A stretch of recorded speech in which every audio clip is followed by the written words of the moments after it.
na siya nagpaparamdam kasi naiiya na daw siya sa akin. Kasi ang dami ko na daw binigay sa kanya. Ayaw na daw niya akong madamay sa problema niya sa pera. Okay. Tapos at that time, kinabukasan, sabi ko na gusto ko siyang kausapin sa video call. Ayaw na niya akong kausapin. Sabi niya, hindi pa daw niya kaya. Okay. Video call. Pero yung sa hiniram niyang pera sa'yo, anong sinabi niya na nagastos nga niya? So wala man lang siyang sinabi na huwag ka mag-alala kahit nagastos ko man is babayaran ko yun kasi syempre hiram yon. May ganun ba? Opo. No. Wala. Talaga siyang sinabi. Wala. So hinayaan mo lang yon. Okay na yan ko na lang, sir. Tapos gusto ko siya nga kausapin sa video call. Ayaw niya akong kausapin. Okay. Kasi hindi daw niya kaya. O hindi daw niya kaya. So isip ko, bakit di? Ano, hindi niya kaya akong kausapin. Usually naman, nag-video call naman kami. Nag-usap kami araw-araw. Tapos yung parang seriously, lang din, nasingin na lang din sa akin ba na yun sinabi ko sa kanya. Sabi ko, bakit kita nahiya na siya sa akin? Sabi ko, nahiya ka na manghingi sa akin ng pera. Tapos sabi niya, oo daw. Kailan mo nga siya mang pinahiram? September, sir. September. Pero, kagaya sa sinabi mo kanina, di ba, halos monthly ka rin nagbibigay sa kanya. So, September nang hiram siya. October, November, nang hiram pa. Nagpapadala ka pa rin ba? Wala na. Wala na, sir. Hindi na. Okay. Constant pa rin yung communication. Hindi na ako nagpadala. Tapos, Okay. November, yun na, hindi siya paramdam dalawang araw. Yun, Okay. parang, nag-reach out ako, bakit hindi na siya paramdam, bakit hindi siya nag-message, wala siya reply. So, nagtaka ako. Tapos yun, ni-reach out ko, yun yung sabi niya, nahiya na daw siya sa akin, kaya hindi daw siya nagpaparamdam, ayaw na daw niya akong damay sa problema niya sa pera. Yun, tapos, after nun, sabi ko, wala ko yun nga, sabi ko ng problema. Kasi kinabukasan, yun nga, inasasak kong mag-video call kami, mag-usap. Sabi niya, hindi daw niya kaya, hindi daw pa niya kaya mag-usap sa akin. Video call. So siguro ba, isip ko din siya, parang negative na din yung ko ba, bakit ayaw niya akong kausapin. Tapos yun, sabi ko, may nasabi ako, sir, sabi ko na, sa chat, sabi ko na, ginawa mo lang ako dahil sa pera, hindi mo talaga ako mahal. Okay. Yun ang sinabi ko. Yun ang na-chat ko, sir. Okay. Tapos nag-reply siya. Sabi niya, kaya nga ayaw mo kaya nga ayaw magsabi sa'yo eh. Check, parang gano'n. Tapos hindi after hindi. So, ibig sabihin, totoo nga, na gano'n. Na kaya ka lang ginawa dahil sa pera. Siguro, sir. Di ba? Doon na sa sagot niya mismo eh. Klarong-klaro na. Kaya hindi daw siya makapagsabi kasi guilty siya kumbaga. Oo. Oo, tapos bigla na siyang sir. After, hindi na niya ako chinat. Tapos nire-reach out ko siya. Hindi siya nag-reply. At tapos, inano ko lang muna after 2. So, hindi ko na siya muna, hinayaan ko lang muna, sir. After 2 months, nag-message, nagtawag. Anong buwan na yan? Nag-reach out ako. Sir, parang, January na. kasi, January na, sir. Okay. January. Kamusta yung December ninyo? Nung Christmas and New Year, walang greetings?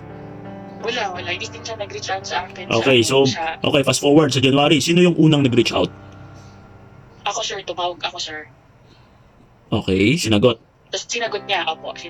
Okay. Yung sinagot niya, parang sa other line, parang sinabi niya, sino to? Parang ganyan, sino to? Tapos hindi na din ako makapagsalita kasi parang hindi na ako nakilala. Ginamit ko na lang muna. Ibang account yung gamit mo? Hindi, sir. Same pa rin yung number ko dito. Dahil yung cellphone number talaga ko. So, ibig sabihin, yung number mo hindi nakasave doon sa phone niya? Hindi, pero feeling ko nakasave, sir, pero hindi niya siguro. Parang kunwari lang ba na hindi niya nakilala. Parang, okay. Sige. Tapos, the following day, nag-message siya dun sa application na nag-chat kami, nag-musta, ganyan. Tapos nagsabi siya na, meron na daw siyang, nagsada daw siyang mag-alaga ng manok. Okay. Sabi ko, mabuti, ganyan, tapos medyo nagka-chat pa. Tapos after nun, sir, ilang days, nangiram ulit siya ng pera. Pamparehistro daw niya. Naku po. So, pinahiram. Nako. Okay, sige. Hindi ka pa yun dun, ma'am, hindi ka pa dun natuto nung sa una, na unang bigay mo na hiniram niya is napunta lang sa wala, and then ngayon, nagpadala kayo ulit? Bali, sir, tawag dito, hindi pa din kasi parang sa akin, hindi pa ako, tawag dito, parang nasa, pa ako, denial stage. Okay, sige. Hindi ko pa talaga nakita na klaro. Tapos after noon, So after mong pinahiram, after ka nagpahiram, ano yung nangyari? Nag-chat kami ulit sir, pero hindi talaga regular.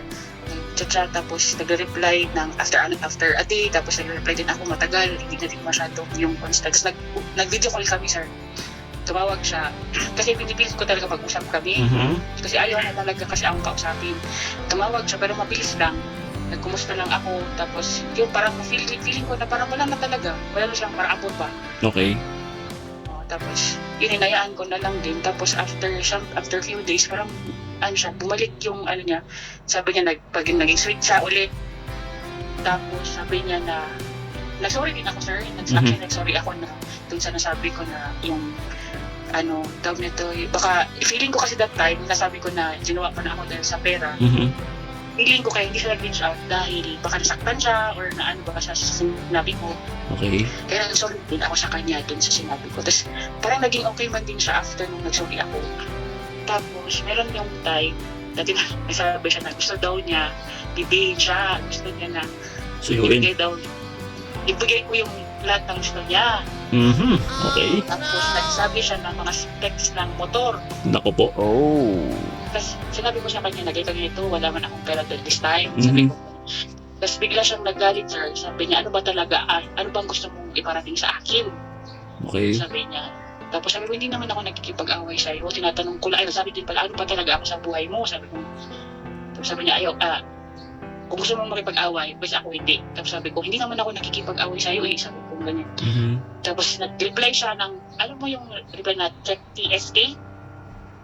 Parang, Okay, yes, parang ganon. Ganyan. Okay, sige, Pero kukuha natin, okay. Nag-sorry ako. After ko nag-sorry, sinin lang niya yung message ko. After nun, hindi na siya nag-reach out. Kaya nag-decide ako na puntahan siya doon sa Cavite para malaman ko ano talaga ang totoo. Tapos nung So, yun ang pinapunta mo, yung kaibigan mo. Tapos yung kaibigan ko sir, nakusap naman niya. Okay. Tapos na-record niya, audio record. Nakita sila personally.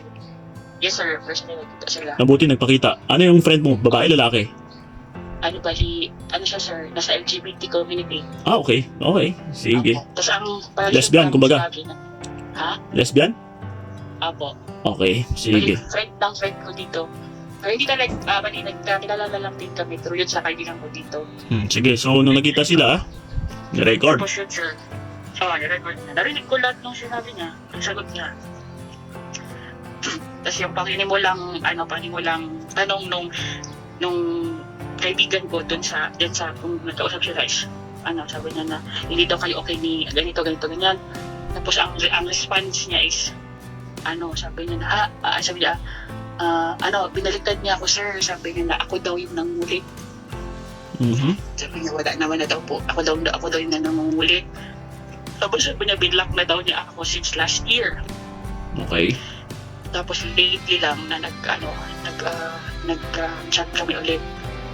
Tapos yung yun, tapos ako daw ang nangungulit. Tapos sabi ng kaibigan ko, kaya ka nga niya nire-reach out kasi lagi mo siyang hinahang. Okay. Ano sagot niya? May mga favor. Parang inano niya siya, parang kinonfronta niya ba? Sabi niya na pag may mga pabor ka na hindi niya nabibigay, hinahang mo siya, pati mo siyang hinahang. So kaya sabi niya, kung i-block mo siya, i-block mo na, sabi niya, para makapag-move on din ako. Tapos para, tawag nito, kung talagang, tinanong niya kung talagang wala na, ano ba ang plano niya. Direct sa ang sagot, ma'am. Okay, anong sagot niya? Wala, hindi na. Okay. Yun, sir. Tapos after noon, yun, nirecord na, narinig ko lahat. So after mong narinig yun lahat-lahat, anong ginawa mo sa kanya? Nag-try ako mag-reach out, sir. Nag-try akong Para saan? Pero kinakancel na niya. No. Para saan yung tawag mo? Bakit kailangan mo siyang kausapin? Para mismo ako, ako mismo makipag-usap sa kanya. Pero kinakancel niya. Kinakancel.